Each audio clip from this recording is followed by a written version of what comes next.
өзүң сөздү бөлүп кетесиң. Assalamu alaikum, урматтуу кадырлуу көрөрмандар. Кутман таң, кутман күн деп койсок да болот, себеп дегенде түш жакындап калды. Эми айта келсек, бүгүн өзгөчө күн. Бүгүн биринчиден алганда Ноорuz майрам. Күн менен түн тең келген күн. Анан баарыңыздардын ушул Ноорuz майрамыңыздарда кут болсун. Негизи баягы март болбойн, шарт болбойт деп коет элибизде. Ансандай баягы Ноорuz майрам келип күн менен түн тең келгенден баштап эле күн жылып баштайт экен мындан ары. Дагы да болсо бүгүнкү майрамыңыздар кут болсун. Дагы бир жолу куттуктап өтөлү. Албетте, бүгүнкү келген меймандарыбыз бар. Бул өзгөчө меймандар деп айтсак да болот. Азыркы замандын залкарлары бизге келген Майрам Дүйчекеева эжекебиз. Саламатсызбы? Саламатсыздар. Кош келипсиз. Майрамыңыздар менен. Аны менен бирге көптөгөн сыйлыктын ээси. Көптөгөн ырчыларга атайын ушундай аккордеонду коштоп келатат Кубанычбек ага. Салам алейкум. Майрамыңыздар кут болсун. Рахмат бирге болсун. Эми урматтуу телекөрүүчүлөр, бүгүнкү күндө кайра Кубанычбек ага дагы Майрам эжени коштоп келип калганын себеби бар. Себеп дегенде көптөгөн ырчыларга мисалы үчүн аккордеонду дайыма коштоп келет деп айтып атабыз. Ансагандай агайдын дагы өзү тарбиялап келаткан балдары дагы бар. Ошондой эле кийинки мурунку муундагы эжекелер менен агалар менен тыгыз байланышта болгондуктан, ошондой эле аккордеонду колунда жакшы ойноткондуктан ушинтип эфирге дайыма суроолор боюнча келип калып атат. Майрам эже, эми сизден баштайлы. Албетте, азыркы замандын залкарысыз, жакында эле алган эл артист наамыңыз кут болсун. Рахмат.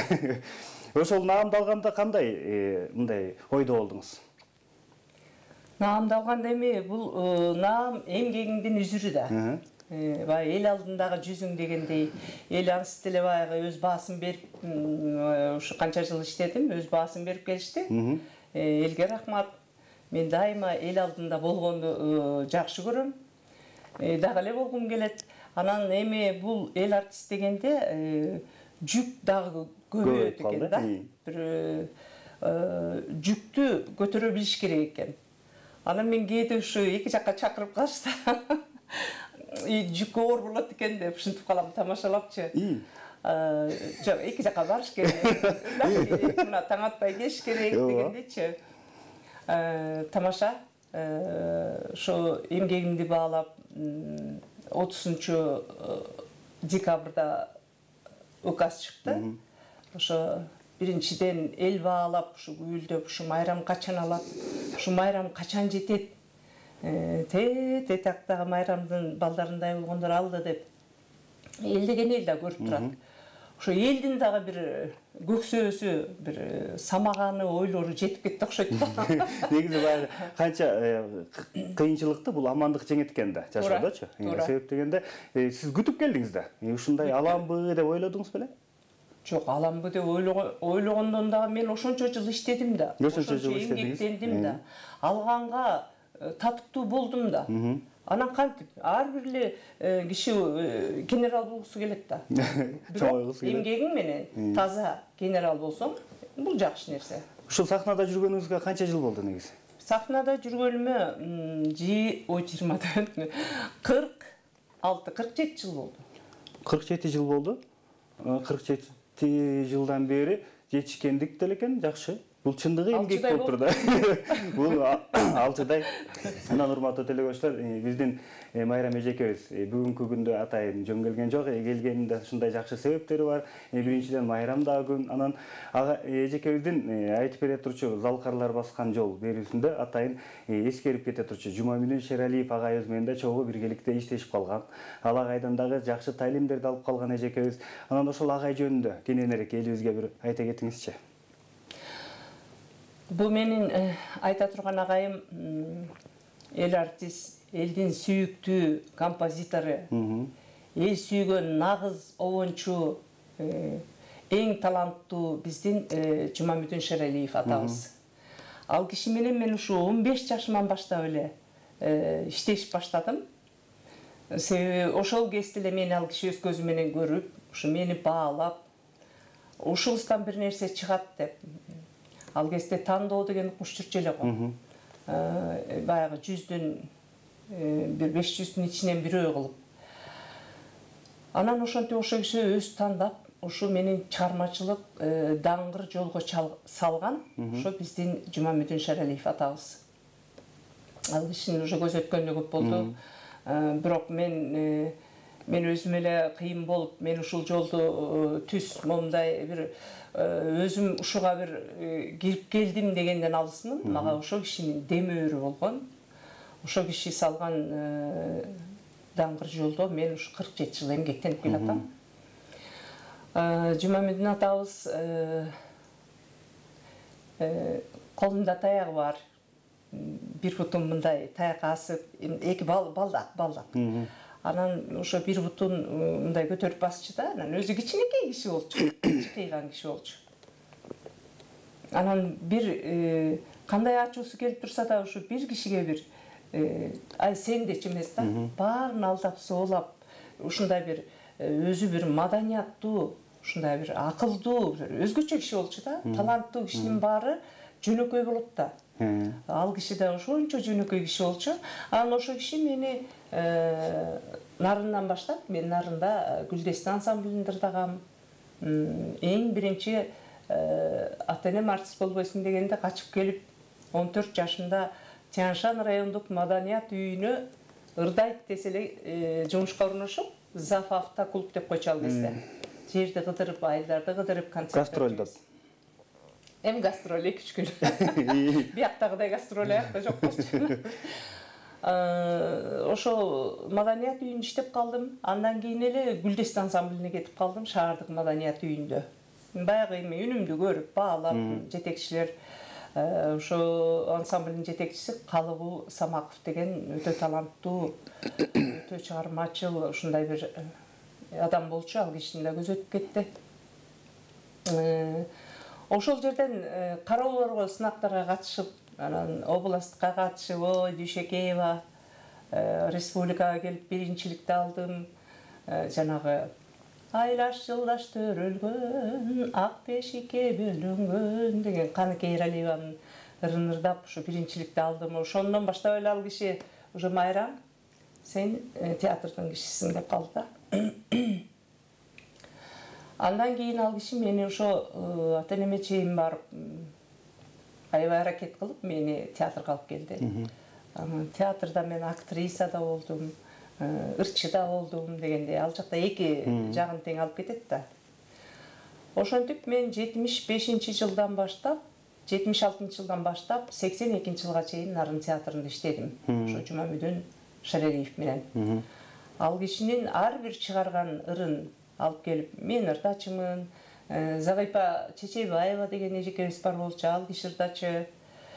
Ал киши ырдап атканда карап турчумун, ушундай да үн болобу деп.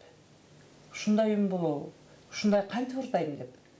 Көрсө адам өзүн баалабайт экен да. Ал кезде мен жашмын. Анан Тамара Жумакаева деген эжекебиз бар болчу, мындай көрүнүктүү артист ырчылардан да. Ошолор менен жарышып ушу Нарын театрында көп сабак алдым. Чоң артисттерден роль ойнодум дегендей, башка каармандарды жараттым.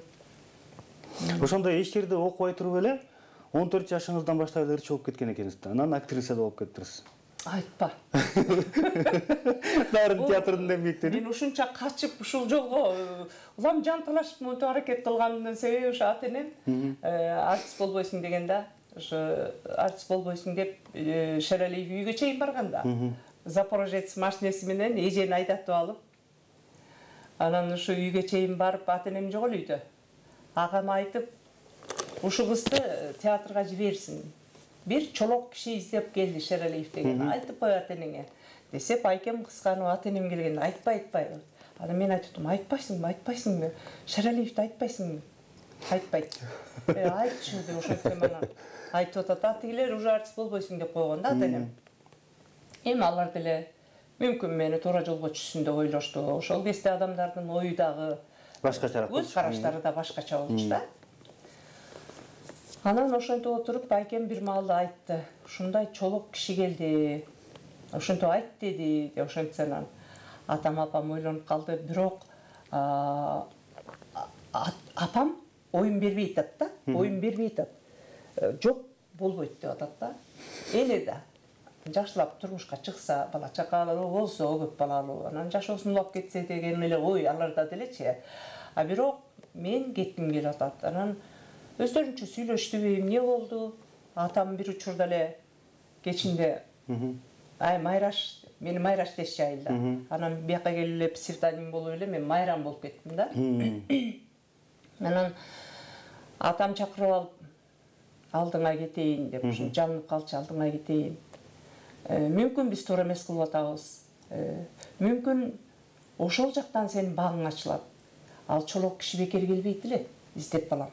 Ал деген эл барктаган, эл сүйгөн, ал канчалаган ырларды жараткан чоң адам. Сен ошол жака барышың керек балам. Деп эле атам бир эле сааттын ичинде чечип койду да. Чечип коюп эле барасың балам. Эртең менен автобус менен жөнө деп. Ой, мен үчүн ал түн тим эле Өтпөй койду. Өтпөй койду, уйку жок. Уктабай чыктыңыз да. Ушундай кубанып анан эртеси таң автобус менен театрга келип калдым. Ошо келсем аябай чоң кишилер, Жумабүттүн атада өзү да отурат. Анан аякта эмне деген актерлор бар. Бирок жүрөгүм аябай курч экен чынын ойлоп көрсөм. Ошолордун арасын эле аралап кирип бардым. Мен келдим деп эле. Эч кимди карабайм. Шералиевке. Мен келдим десем. Айланып кетейин. Рас болбоду, ата-энең жибердиби деди. Ооба, жиберди. Десем эле деп чогула алышты.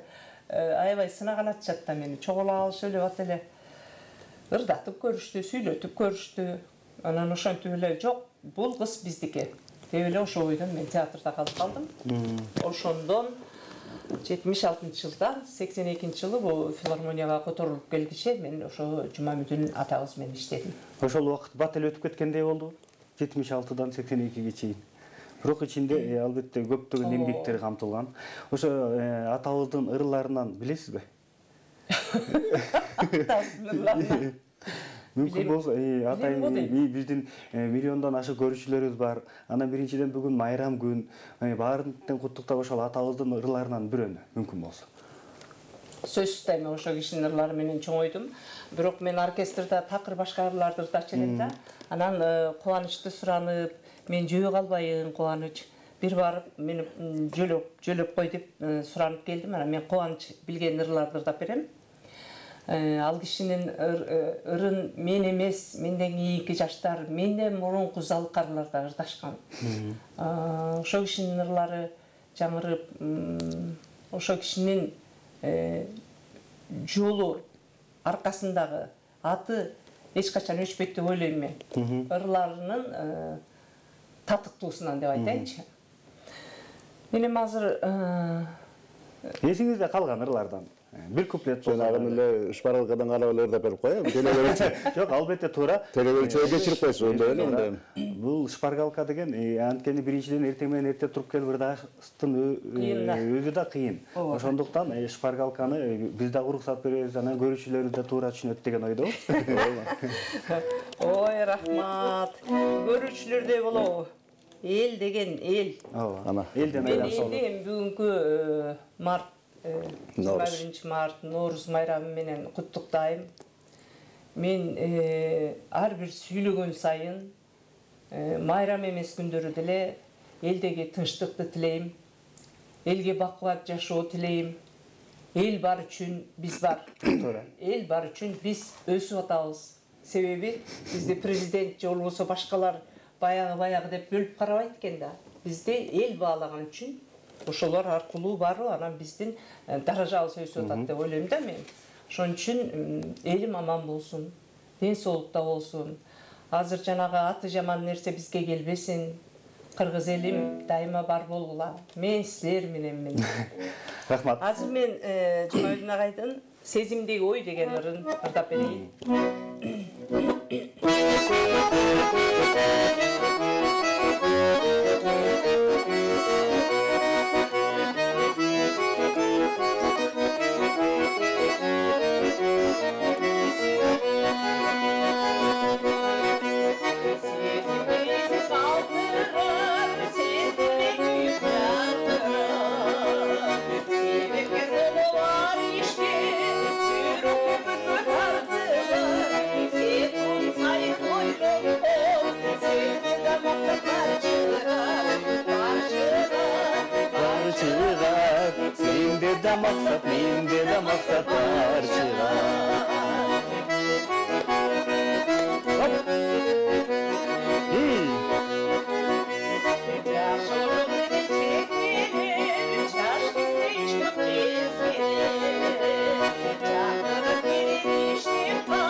Опа, и. Çarkıray gülü koycu, çarkıray gülü koycu, casız çellerimiz taralı.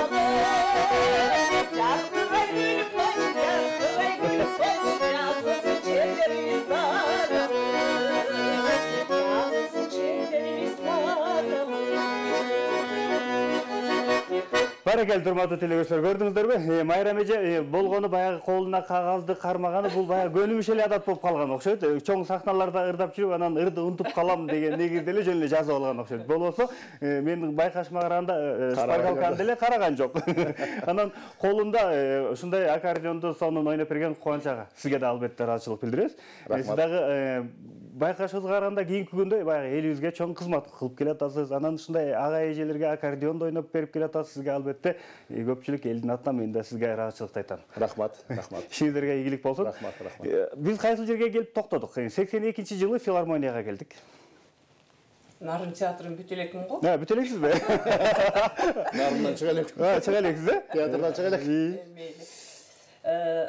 82-жылы мен филармонияга келдим. Театрда баягы Кетирбегле Дүйшекееваны Кетирбегле деп себеби мен театрда чын эле чоң ролдорду ойнодум. Көзгө көрүнөрлүк, мактоо уктум аяктан деле. Анан 82-жылы Жумамедин Шералиевдин чыгармачылык кечеси болуп, октябрдын аягында келип калдык.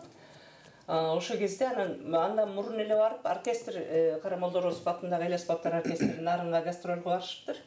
Анан мени чакырып атат дегенден барсам, гостиницада Самара Токтапуновага комуз чертирип, мени дирижерлор угуп кеткен да. Сен бизге барасың, бирок эч кимге айтпа деп. Хорошо деп. Анан жүрүп чыгармачылык кечеге келгенден кийин эле көрсө ушу атабыздын эмгеги көп дегеним мен эстейинчи Укейдин ыры деген экирди эч ак эле бул оркестрга жөнөтүйүптүр. Менин баягы таналистимди таап туруп жөнөтүйүптүр. Ал оркестровкалар даяр экен. Сардарбек Жумалиев жасаган экен.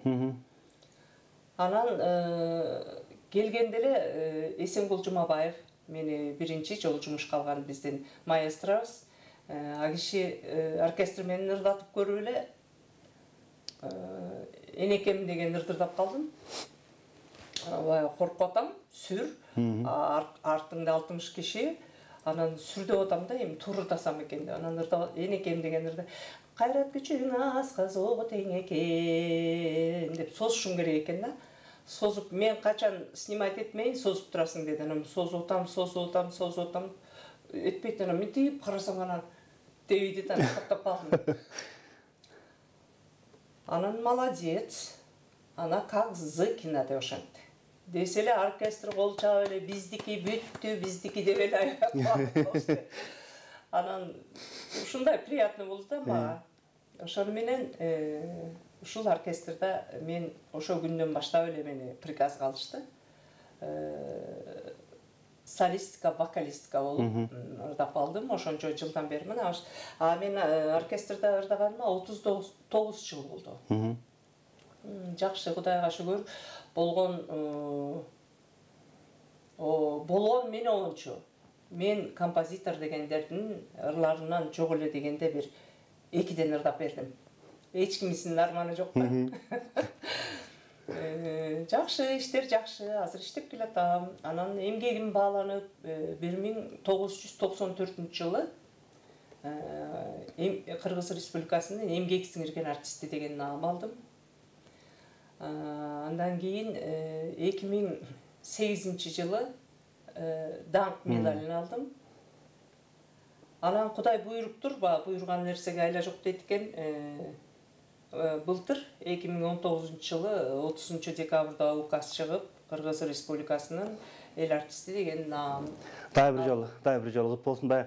Нарындан Бишкекке жөнөттү да сизди. Атайын даярдап турупчу.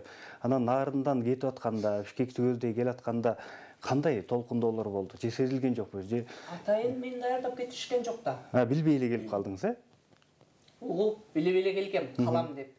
Бирок мен ушунчалык ичим күйдү театрдан кеткенге. Мен бияка келдим келсем, оркестр Украинага учуп аттыр. учуп атыптыр. Анан айтты, бизде 2-3 киши Сардарбек Жумалиевдеги оркестранттардан бирөө-экөө учат. Майрам, сен ошолор менен учуп келесиң деп. Себеби менде кышкы кийим жок эле. Нарынга барып, кайра кийимдерим алайын деп барып, Нарынга түшүп, биринчи эле чуркап театрга кирдим. Кирсем ушу жыйналыш болуп аткан экен артисттерден. Анан эшиктен мынтип шыкалап турам. Уже бөлөк кишидей болчу. Шыкалап турам. Турсам анан айтып атышат, Капар Медетбеков ушу күнү да кулагымда. Мына деди. Силердин кимиңерди филармонияга чакырды деди. Майрам бул жерде жакшы иштеди. Чоң ролдорду ойноду. Эмнегедир мен жөнүндө сөз болуп атыптыр да. Керек болсо кароолчулукка да эч кимди чакырбайт. Майрам мына филармонияга кетти, Азамат деп эле кол чаап эле. Эми кол чапкандар кол чап дейт адамбыз да. Чаппагандар чаппай калышты дегендей. Ошону укканда мен көзүмөн жаш мөлтүлөп акпадыбы. Кетким келбей атат да, филармонияга кетким келбей калды. Анын үстүнө ошол улуу агайлар да айтышчу да. Майрам, бияктан деле аласың, народныйга жетесиң. Эмгек кыл, бир жерде эмгектениш керек десе ошол. Эми кыя албайсың да, тиякта жакшы, биякта жакшы. Ошентип анан ошол жерде ыйлап эшикти мындай ачып алып карап турдум. Анан жыйналыш бүтүп чыкканда эмне болду дешти. Анан ошо улуу эле кишилер Капар Медетбеков, Бакырдин Алиев, айрыкча мен ошо директор, режиссерлор аябай көкөлөтүп турушчу да. Ошолор чыкты. Анан чыксам Бакырдин Алиев агай Бакыш көзүнө жаш келип, Майрам кетип калдыңбы деп ошентти. Анан эми борборго барып ырдайын деп ошентсем. Бекер кыласың бир четинен балам, туура кылдың, ат жолуң ачылсын деп ошо улуу адамдар мага батасын беришти. Бирок мен азыр эстесем ыйлаган бойдон кеттим театрдын ичинен. Чуркаган бойдон ошо ыйлаган бойдон кайра чыгып кеттим. Учурунда ичим күйүп жүрдү, көпкө чейин көнбөй жүрдүм. Анан оркестрде такыр башка да. Театрдын актер, актрисалары шаңкылдап, ачык сүйлөп, ачык мындай шарака шурака. Кенен. Бул оркестрде ар бир музыкант 60 киши ишин гана билет да. Ошо ишин гана билип отурушат. Сөз деген жок, шум деген жок. Ырдайсың, ишиңди билесиң, үйүңө кетесиң. Айырмасынбы, аябай асман менен жердей да. Сүйлөшкөн кишиң жок. Жумушчу, аябай көнбөй жүрдүм. Бирок азыр мен ушу чын эле оркестрдин арты менен канча биякта да канчалаган улуу адамдар өтүп кетти. 39 жылдан бери эмнелер гана болгон жок. Ошо оркестрдин алдында ырдап, ошол оркестрдин коштоосунда, ошол жердеги коллективдин курчоосунда мен жүрүп отуруп, шашпай отуруп, эл артисттикке жеттим. Сиздин жанакы геологдун ыры деген бар экен сизде. Ошол ырды кандай өзүңүзгө кантип тандап калдыңыз? Мисалы үчүн ошону клип кылып да жараткан экенсиздер. Бизге мисалы үчүн жана театральный ойногонуңуз жакты. Азыр биздин көрүүчүлөрүбүзгө буюрса, эфир маалында азыр Кудай буюрса көргөзөбүз элибизге. Бирок ошолорду качам жокшоштуруп коюп турмун. Ал ырды эми кандай өзүңүзгө тандап калдыңыз? Мисалы үчүн геологдун ыры кылып. Ал ырды мен ушу мурда жаш кезимде аябай жакшы көрчүмүн. Бир ырдап калган учурларым болгон. Негизи өзү жакшы ырго. Анан Нуркан Турсунбаевдин 70 жылдыгы болду агайдын. Ошол кечесине ушу мени кыйнап ушуну берди. Майрам, сен ушуну чыгарышың керек деп. Анан мен айттым, эми жаштарга ырдатпайсызбы? Мен десем болбой. Жок, мен сенден эле көрүп турам деп ушуларды. Эми мага чейин деле мындай ырчылар ырдашкан. Бирок ошо агайдын кечесине ырдап чыккам. Рюкзак асып коюшуп мага, эми актрисасың да уялбай. Мен уялып рюкзакты асынбай эле чыгайынчы.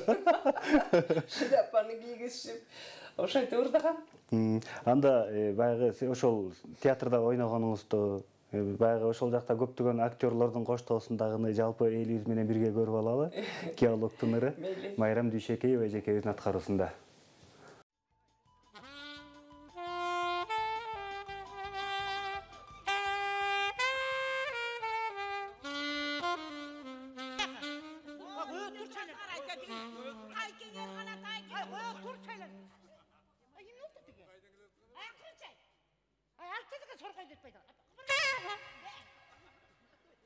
Bunun aylardan kırgız emez koy qaralın negirden kelgen baylar. Jolu tutup çaksadı. Oy qarabайлы қойшы. Ой, отыр, çok өлет.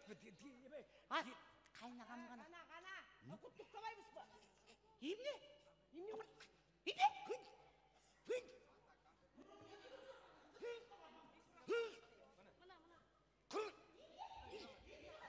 Lülü. Bayram Hacı.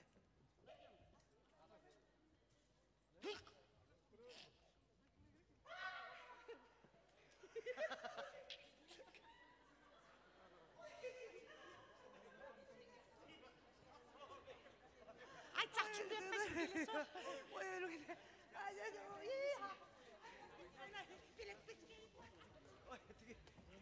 Тиги Нуркам аке, сакиш келиңизден анча-мынча алып келген немелери бар эле ошол. Шаш.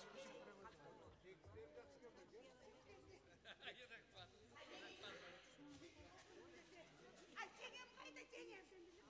Жеңем. Мені пакетімді бір алып келіп қана қапқанда.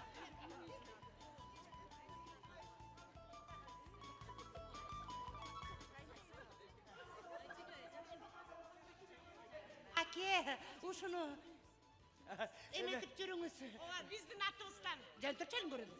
Постоянно кылып жүрүп жүрсүң биздин атыбыздан биздин. Ой, менин пакетимди бирөө уртап карап келиңиз. Нуркам аке. Барып билемиз, барып билемиз. Нуркам аке, эме биз дагы бу сакиш келдиң экөөбүз абыл кошулуп алган. Бул үчөөбүз кечип келе атпайбызбы? Шашып келе атабыз, соңкөлгө байкам тойуна келе атабыз. Анан геологдор келе атыптыр, экспедиция кылыпчы. Анан бул жерде Маша деген бир жакшынакай орустун кызы бар экен. Бул династионный биле? Кандай? Атасы да геолог экен, өзү да геолог экен. Ошо геологдорду жетектеп келе атыптыр. Айтып билесиң, 7 атасынан бери геолог экен деп. 8 атасынан бери геолог экен да. Анан кийин ошол сиздин нарындан бери билет экен. Атасы жакшы билет экен, өзү кыргызча билбейт, вообще сөз билбейт. Бирок кыргызчаны балекеттей түшүнөт экен да. Анан жана сиздин геологдун ыры деген ырыңыз бар эмес беле? Бизде бала кездерде калып. Ошону кадимкидей титип коет экен. Ой. Маша. Эме аты Майрам. Маша. Кыргызчасы Майрам. Майрам ооба. Ушул ырдап берсеңди дейт.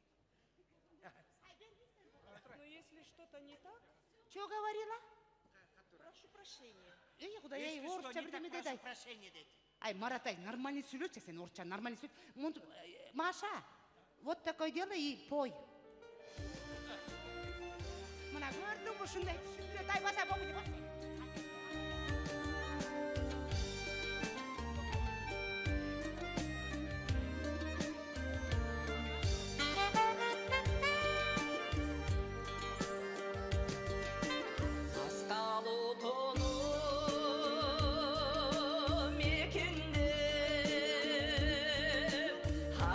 Çıkar bekindi Çay almay cürüm gün tünü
Мындай урматтуу телекөрүүчүлөр, чындыгында сонун болуптур. Сонун образ жаратуу, сонун аткаруу, сонун чыгарма болуптур да. Өзүңүзгө да мындай жакшы отуруп калыптыр. Анан баягы көтөрүп жүргөн сумкаңыздын ичинде эмне бар? Рюкзак. Анын ичинде эчтеке жок, жөн эле ошо бирдемесине салып коюшкан го. Уялып атамайт. Мындай көтөрүп көргөн эмес десем болбойт эле. Эми геолог болгондон кийин асынып алып, асынып чыгып койдум. Эми бул деле керек экен. Жок, бул эми ооба. Сумкаңыздагы анан кийип алган шляпаңыз да өзүңүзгө аябай жарашып калыптыр. Муну атайын иштеп чыгышкан окшойт. Кер маралдай ер. Азыркы жаштар менен эле тең тайлашып калыптырсыз бул жагынан. Биз да жаш болгонбуз. Ооба. Дагы сизге кайрылгым келип атат. Жана нарындан чыга элекпиз да. Жанак боюнча өзүңүз айткандайчы. Биз кайра чыгып, анан кайра нарынга барбадыкпы? Кайра кайрылдык да. Кайра кирдик. Ошол жакта мисалы үчүн нарынга келатканда өзүңүз 14 жашта болсоңуз, кайсыл окуу жайда окугансыз? Нурмат, коркуп атасың, такыр окубай калган экен. Мага таң калыштуу ошол болуп калып атат. Ооба, туура. Мен окубай эле ошо театрда иштеп жүрдүм. Эми 14 жаштан өттүм. Мен 22 жашында келдим бияка. Келип, баягы гастроль деген эми 3 айлап, 4 айлап тиги Союздун бүт кыдырабыз. Кыргызстандын ичи калбайт. Заграницаларга барабыз. Бир үйдө бир келсек, бир 15 күн болчубуз да. Болбосо кайра эле ошо гастролдо жүрчүбүз. Ошентип окуганга да көп убакыт болгон жок. Анан мен кийин 1993 жылы институтка тапшырдым, Бешналиевага. Бирок сен ойлобо, мен очный окуган деп. Өзүңүз гастролдо жүрсөңүз, анан сырттан эле окудуңуз да. Жок, сырттан окуган жок, мен очный окудум. Очный окудуңузбу? Ооба. Ошондо мен 17 жаш кичүү балдар кыздар менен окудум. Очный кадимкидей стипендия алып. Стипендияны да жакшы окугандар алат. Азыркы Айбек Касымовчу, экөөбүз группалашпыз. Досторбуз. Достор. Ошолор менен чогуу окугам. Ошондо эле ошолор убакыштар үмүт кылып, эжеси эл артист болосуз. Биз жок дегенде эмгек сиңирген болсо болот экенбиз деп. Эми анын баары деле баягы жаштын тилеги берет дейт. Жок.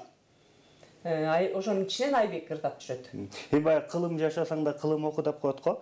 Ал баягы окуган бул эч убакта кеч болбойт экен. Жок, кеч болбойт экен. Биринчиден албетте кийинки өсүп келаткан балдар менен дагы жашоо кандай жүрүп баратканын билип алдыңыз. Туура. Ошол заманга чогуу ошолор менен эриш аркак болуп кетип, мына азыр Айбектер менен дос болуп атасыз.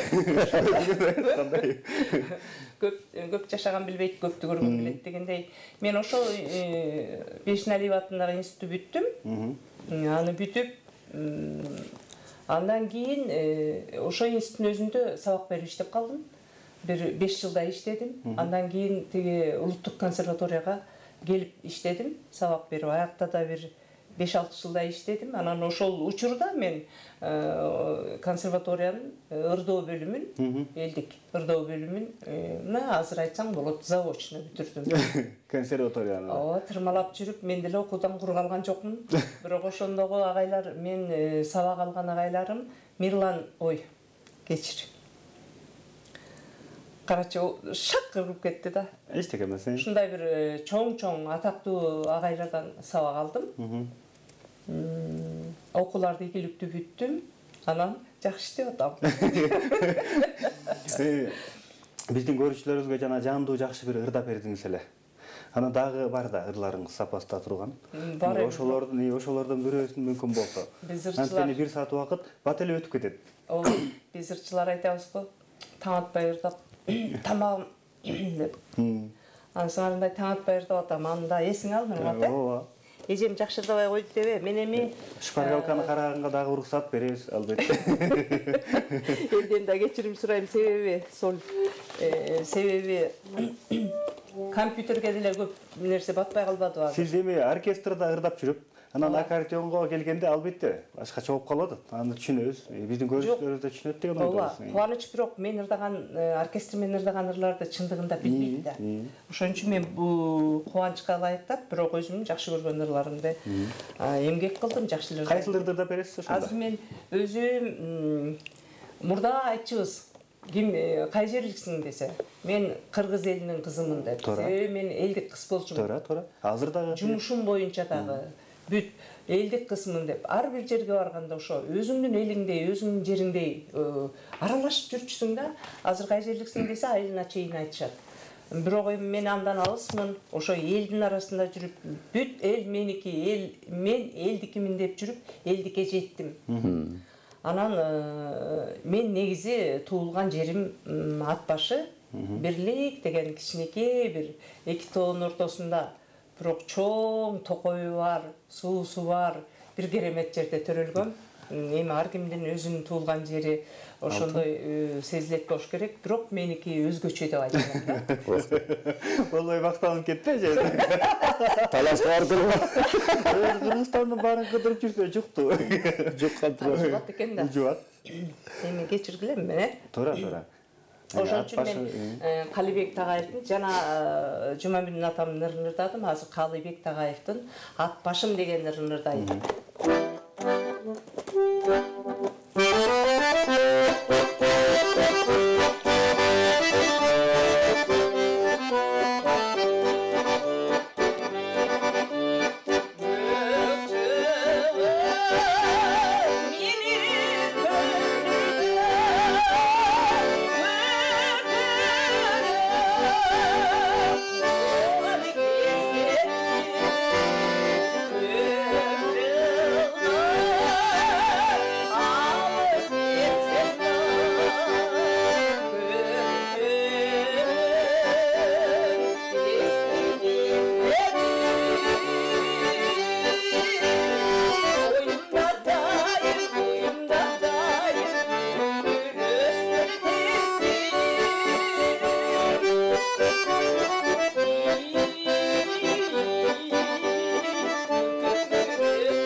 Барекелди. Биздин көрүүчүлөрүбүз дагы кадимкидей эргүү алды болушу керек эжеке.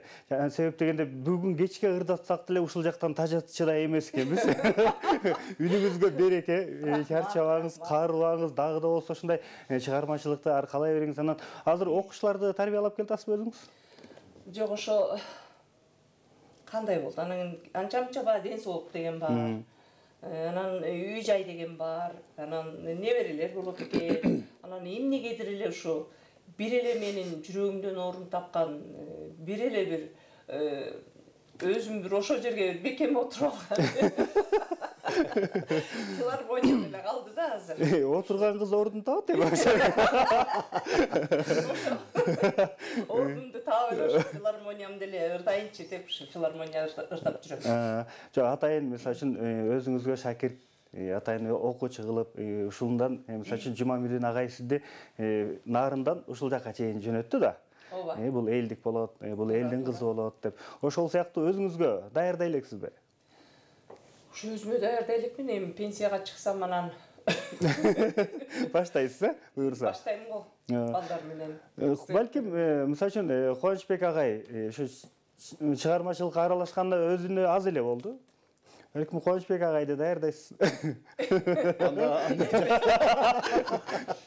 Кубанычбек даяр эле го. Даяр эле. Экөөңүздөр мисалы үчүн агай чындыгында сонун ойноп берет экен, сиздин ырыңызга үнүңүздү издеп таап бардыгын тең. Кантип жолугушуп, кантип иштешип калдыңыздар? Таң калыштасо. Мындай профессионал аябай кесипкөй жогорку деңгээлдеги ырчылар менен беркиндей ырчылар болсо кичине алдын ала 1-2 күн 1-2 жол даярданып алып эметебиз. Чынын айтсам, Майрам экөөбүз азыр келдик, бир жарым саат мурун келип эле эфирдин астында. Үндөрдү таап алып эле, анан кийин булар менен даярданыш ырдаш жеңил да. Аябай жеңил да. Анан буга даярданып деле жок, үндү таап алсак эле болду да. Буга чейин болгону жөн гана тааныш болгонсуздар? Таанышпыз, жакшы эле таанышпыз. Анан баягы ырдашып көрө элек болчубуз чындыгында. Мына бүгүн биринчи жолу силерде чыгармачылыкта жолугуп. Чыгармачылыкта жолугуп жүрөбүз. Бир убактачы? Актанып атабыз өкүл. Жок, туура эле. Бир убакта мисалы үчүн сиз жана айтып атпайсызбы? 3 айлап гастролдоп депчи. Анын баардыгы тең баягы унутулган жок, бирок баардыгы тең эсипте турат. Бирок азыр болсо ошо гастролдун баардыгы тең тойго айланып кетпедиби? Айтпа. Анан ошол тойлорго барып атасызбы?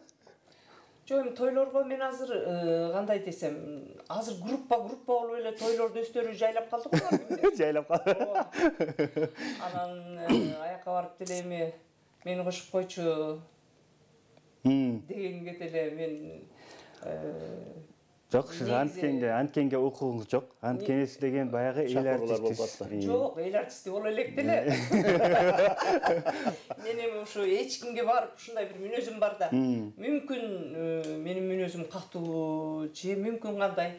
Мен эч качан бирөөгө барып мага мынтип кой дегенди өтө жактыра бербейм да. Анан кээ бирөө сыйлап чакырып калышчы. Бирок көп болду мен тойдун ырчысы катары эч жака бара элекмин. Азыр баягыдай өзүң ража көтөрүп барган тойлорду да коем. Филармонияма Кудай өзүмдүн филармонияма да. Азыр баягы эфирибиз кичине соңуна чыгып бараткан маал. Ошондуктан мен дагы бир жолу суранат элем. Дагы бир жолу ырдап бериңиздер. Эми себеп дегенде бүгүн майрамда. Бүгүн аябай жагып калдым. Аябай жактыңыз. Бул мага эле эмес, биздин көрүүчүлөрүбүзгө дагы буюрса, баарына жагып келаткансыз буга чейин. Мындан ары баягы кичине баягы убакыт өзүнүкүн алат да. Анан көрбөй, тааныбай жаңы өсүп келаткан жаштарыбызга да жактыңыз деп ойлойбуз. Азыр өзгөчө элдер момундай ушундай ырчылардын өзгөчө жанагындай жандуу үндөрүнө суусап турган кезде да көп элдер суусап калышты. Анан мен ойлойм азыр Майрам жакшы эргүү тартуулап атат болуш керек элдерге депчи. Жандуу үн менен депчи. Анан бүгүн албетте Майрам эжем өзүнүн атына заты жарашкан ушундай сонун аты бар. Ошондуктан эжени тандап алганбыз. Бүгүн биринчиден баягы майрам күн да. Чоң майрам. Майрамга майрамды тартуулап коелу деп. Майрамга карата Майрам эже ырсынып турсун деп. Рахмат. Азыр анда ушу Элмираны мен эч качан ырдап көргөн жок элем. Калыбек Тагаев. Кубаныч айтты да, Майрам ушуну ырдатчы депчи. Болуптур эми. Элдин астына коюп көрөйүнчү дедим. Ошондо сиз бет ачар кылып аткан экенсиз өзүңүз. Мунун үнүнө отурат да жакшы, ошон үчүн мен ылайыктадым да шунучу. Анда баштадык.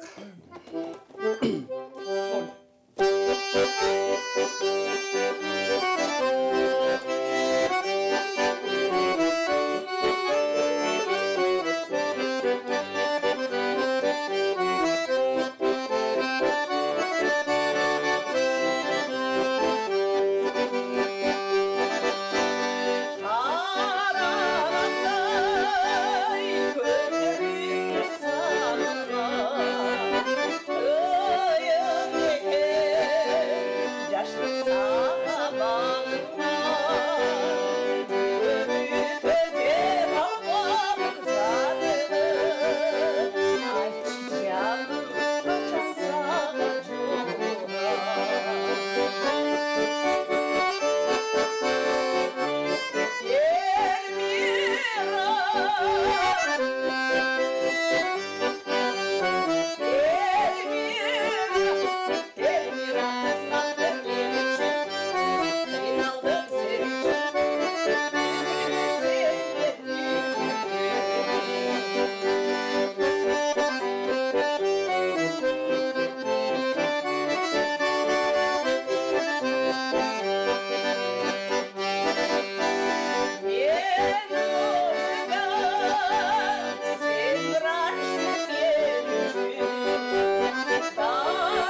баракелди.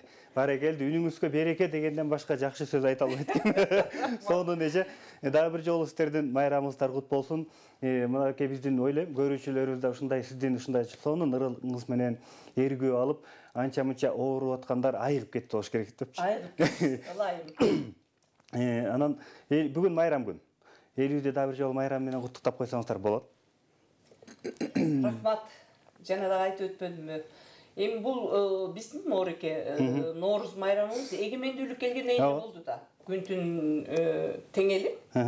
Анан жаз келди, жаңы жыл келди деген эле бир. Анан мурда биз Нооруз дегенди түшүнчүдө эмеспиз. Анан эми мынчалык кабыл болуп, эл баягы кабыл алып ушинтип майрамдап аткандан кийин ар бир жылыбыз жакшылыктын жылы болсун. Ар бир жылыбыз оору-суркоо эмес, жакшы маанайды тартууласын. Рахмат элим. Мен сиздерди сүйөм. Чоң рахмат. Чоң рахмат айтканыңыз келсин. Дагы бир жолу баарыңыздарды майрамыңыздар кут болсун. Баарыңыздарга жакшы жашоо каалайбыз. Дагы жолукканга чейин, көрүшкөнгө чейин аман болуңуздар.